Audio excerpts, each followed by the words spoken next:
Hello friends, welcome back to நம்ம வீட்டு சமையல். இன்றைக்கி வீடியோவில் பன்னீர் கிரேவி அப்படின்னு பார்க்க போகிறோம்.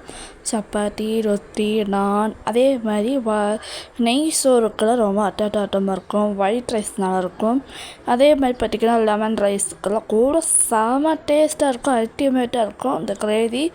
இது நான் ஹோம்மேடு பன்னீர் வச்சு பண்ணேன். நீங்கள் பன்னீர் ரெசிபிஸ் வேணும்னா கமெண்ட்டில் ரிலேட் பண்ணுங்கள். கண்டிப்பாக நான் அப்லோடு பண்ணுறேன். வாங்க வீடியோக்குள்ளே போடலாம். நான் ஹோம்மேடாக பன்னீர் பண்ணது எனக்கு இந்த அளவுக்கு எனக்கு கம்மியாக தான் கிடச்சிது. ஓகேங்களா? அதே நான் குட்டி குட்டியாக கட் பண்ணிக்க போகிறேன்.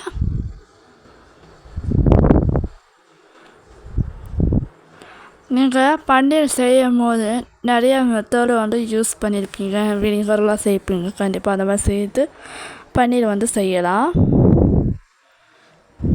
இது மாதிரி குட்டி குட்டியாக கட் பண்ணி எடுத்துக்கோங்க. இது நான் ஹோம்மேடாக பண்ணேன் பன்னீர் தான் இது. வேணும்னா நீங்கள் கடையில் வாங்கி செஞ்சிருந்தா அந்த பன்னீர் கூட நீங்கள் தாராளமாக நீங்கள் சேர்த்து செய்யலாம். இப்போ நம்ம பன்னீரை குட்டி குட்டியாக கட் பண்ணி எடுத்தாச்சு.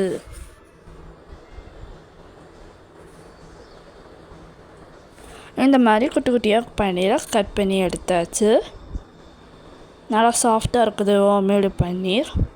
இப்போ நம்ம மசாலா ஃபஸ்ட்டு பச்சையாக அரைக்க போகிறோம். அதுக்கு பெரிய வெங்காயம் ஒன்று பெருசு, இன்னொன்று சின்னதாக பெரிய வெங்காயம் இருக்குல்ல, அந்த மீடியம் வெங்காயம் எடுத்துக்கோங்க. எடுத்துகிட்டு இது மாதிரி கட் பண்ணி ஆட் பண்ணிடுங்க. ஏன்னா மிக்சியில் சில பேர் கரையாதில்ல, அதுக்காக தான் மாதிரி குட்டி குட்டியாக கட் பண்ணி ஆட் பண்ணிடுங்க. இது கூட தக்காளி ஆட் பண்ணிக்கலாம். தக்காளி 2 தக்காளி ஆட் பண்ணிடுங்க.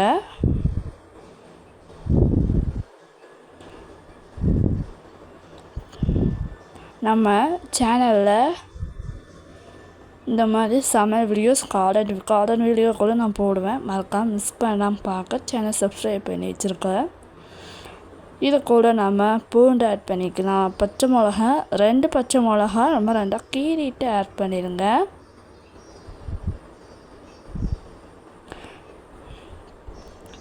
நம்ம பூண்டு ஒரு 4-5 பல் பூண்டை எடுத்துக்கலாம். 7 பல் பூண்டை போல் அரைச்சிட்டு வந்துடுங்க. இதோட இஞ்சி சேர்த்து நீங்கள் அரைச்சிட்டு வருங்க. வீடியோவில் நான் காட்டாம விட்டுட்டேன். இல்லை, இஞ்சி ஆட் பண்ணிக்கலாம். ஆட் பண்ணிவிட்டு நான் அரைச்சிட்டு வந்துடுறேன். இது கூட காஷ்மீரி மிளகாத்தூள் 1 டேபிள் ஸ்பூன், காஷ்மீரி கலருக்காக லைட்டாக கரம் மசாலா. நீங்கள் வேணும்னா இதில் பன்னீர் மசாலா இருந்துச்சுன்னா ஆட் பண்ணிக்கோங்க. அரைச்சிட்டு வந்தாச்சு. இப்போ நம்ம தாளிப்பிலாம். எண்ணெய் ஃபஸ்ட்டு நம்ம பன்னீரை ஃப்ரை பண்ணிக்க போகிறோம். எண்ணெய் நம்ம ஆட் பண்ணிக்கிட்டு பன்னீரை போட்டுக்கோங்க. இது கூட லைட்டாக மஞ்சத்தூள் ஆட் பண்ணிக்கோங்க. எதுக்காகனா அப்போ தான் அடி பிடிக்காமல் இருக்கும். இந்த மண்ணை அடி பிடிச்சதுன்னா வராது. இப்போ மஞ்சத்தூள் ஆட் பண்ணி இதை நல்லா ஃப்ரை பண்ணி எடுத்துக்கோங்க. இப்போ ஃப்ரை பண்ண இந்த பன்னீரை ஒரு பிளேட்டில் நம்ம ட்ரான்ஸ்ஃபர் பண்ணிக்கலாம்.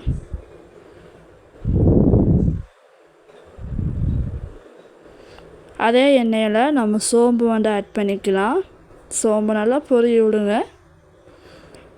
இது கூட நம்ம பெரிய வெங்காயம் சின்னதாக இருந்துச்சுல்ல, அந்த பெரிய வெங்காயம் ஆட் பண்ணுங்கள். ஒரு பெரிய பிக் வெங்காயம் அரைச்சிருங்க. இதில் பாதி போட்டுருங்க. இது கூட குடமிளகா நீங்கள் ஆட் பண்ணிக்கோங்க. நீங்கள் சப்பாத்தியில் அது நடுவில் டெஸ்ட் பண்ணி நீங்கள் சாப்பிடும்போது அல்டிமேட்டாக இருக்கும்.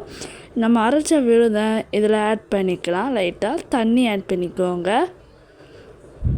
தேவையான அளவு உப்பு பார்த்து போடுங்க. அரைக்கும் போது நீங்கள் போடுங்க. நான் பார்க்காம விட்டேன், அதனால் இதில் உப்பு நான் ஆட் பண்ணிக்கிறேன். உப்பு ஆட் பண்ணி லிட்டு க்ளோஸ் பண்ணிக்கோங்க. நல்லா மேலே தெரிக்கும். பச்சை வாசனை போகட்டும். போன பின்னாடி நம்ம பன்னீரை ஆட் பண்ணிக்கலாம்.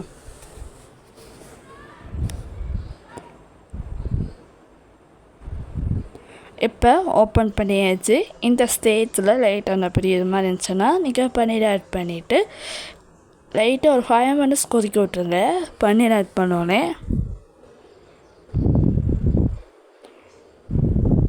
இது கூட நம்ம என்ன பண்ணணும்னா கஸ்தூரி மெத்தி அப்படி சொல்லிக்கூடிய வெந்தயக்கீரை அது வரை நம்ம ஆட் பண்ணிக்கலாம்.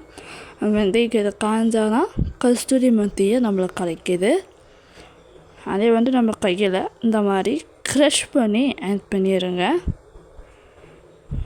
டீஸ்பூன் வெந்தயக்கீரை இது நல்லா ஃப்ளேவர் இருக்கும், நல்லா டேஸ்ட்டாகவும் இருக்கும். கண்டிப்பாக நீங்கள் இதை ட்ரை பண்ண வேண்டியது முக்கியமான ஒன்று. ஆட் பண்ணிவிட்டு லைட்டாக மிக்ஸ் பண்ணிவிட்டு ஸ்டவ் ஆஃப் பண்ணிட்டீங்கன்னா சூப்பரான பன்னீர் கிரேவி ரெடி ஆயிடுச்சு.